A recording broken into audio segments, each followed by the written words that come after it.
From this section, we are going to work on cart functionalities like adding the items to cart, removing the items from cart, updating the quantity. So one by one, we are going to work on all the functionalities. So let me show you the first functionality. I will click on this product, and for this, I am having only one stock, and here quantity is displayed as 1. Again, as soon as I click on this plus, I will have this alert cannot exceed available stock. If I just go below this one, again I will have quantity cannot be less than 1, and initially my cart will be empty. If I click on this, I will not be having any items. Again I will come back. Now I'm just going to add this product 3. Click on this add to cart. Product 3 will be added to cart, and inside this cart I will be having all the information. But first, let us see how to increase the quantity, decrease the quantity. Later on, when we fetch the API, we will see how to add these items to cart. Now let me come to my project, and here we have given static value 6. Okay, inside this cart, we have given static value 6, but later on, dynamically, we are going to render how many items we are having in the cart. Dynamically, we are just going to render this value. So first, we are going to work on increasing and decreasing the quantity. From front end folder, I'm just going to open product details.jsx. And inside this page itself, we have rendered this complete product details. And for this product 4, this is out of stock, so we will not have any controls. But let me click on this product 5. For this, we are having 10 stock available. And this is the product details page. And now inside this, we are having this increase and decrease button. So first, I will be creating one state variable, scroll up. And below this, I will be creating state. I will give the variable name as quantity. Setter function, I will pass set quantity is equal to use state. Initial value, I'm just going to pass 1. It's not use selector. Use state.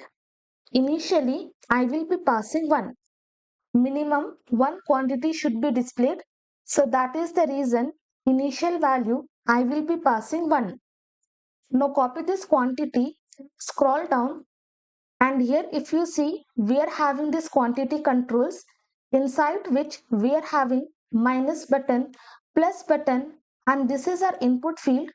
Now in place of this value 1, I will be passing my state variable.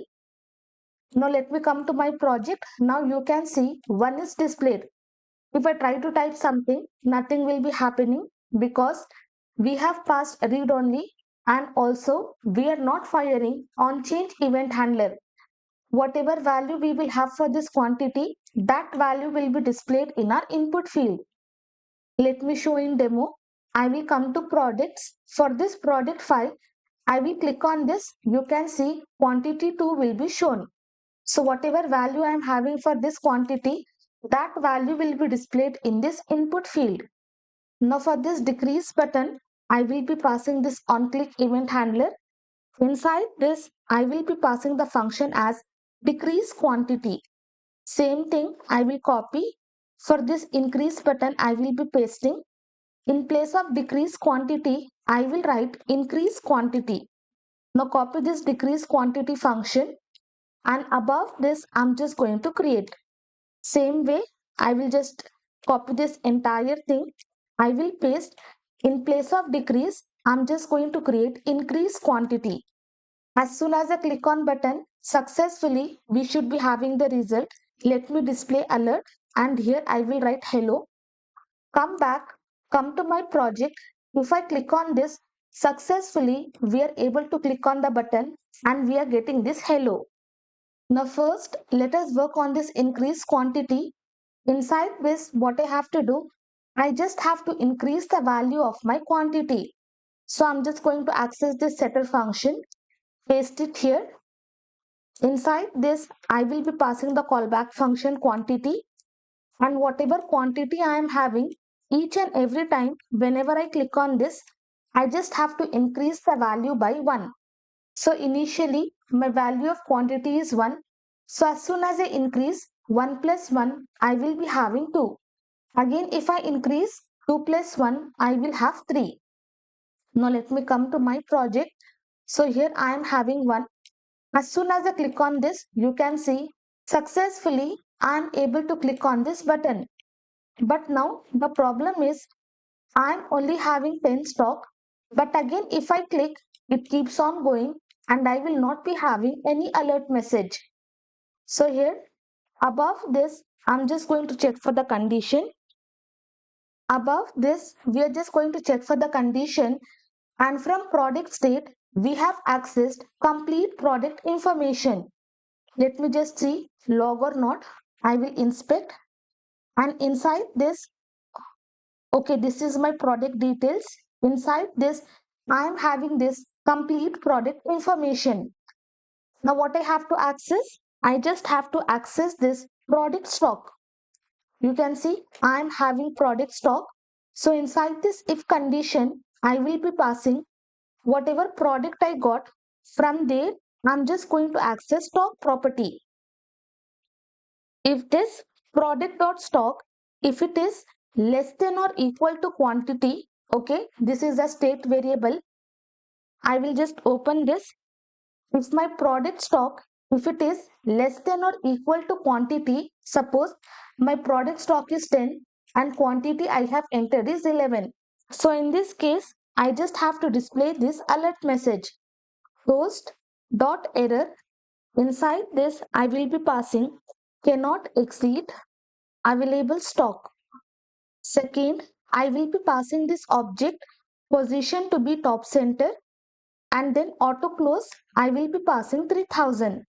Okay, 3000 millisecond, which means after 3 seconds it has to be closed.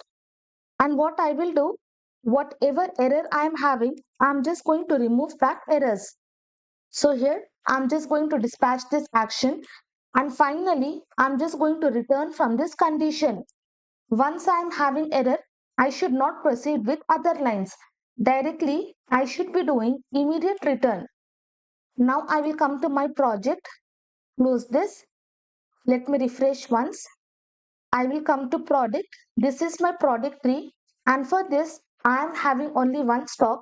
But as soon as I click on this, I will be having this alert message. Again, I will click on this product file. Now here I will not be able to type.